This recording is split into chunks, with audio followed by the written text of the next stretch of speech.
ఇంత రాత్రి అయింది, నిద్రపోకుండా ఈడేం చేస్తున్నావునా? మా వైఎస్ఆర్ కొడుకు వస్తున్నాడంట, ఆయన కోసం ఎదురు చూస్తున్నా అన్నా. కాదన్నా, మీ వైఎస్ఆర్ కొడుకు వచ్చి నీ ముందు నిల్చున్నా నీకు కనపడదు కదనా? అన్నా, నాకు ఆయన కనపడకపోయినా నేను ఆయనకి కనపడతా కదన్నా. నాలాంటోళ్ళు ఆయన వెనకాలన్నామని తెలియడానికే నేను ఇక్కడ ఉన్నానన్నా.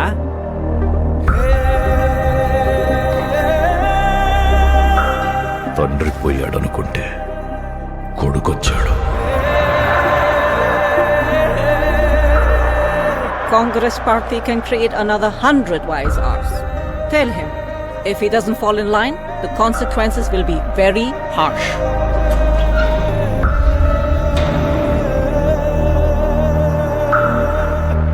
ఉన్నదంతా పోయినా పర్వాలేదు అని తెగించిన జగన్ లాంటోడితో యుద్ధం చేయడం మనకే నష్టం మేడం.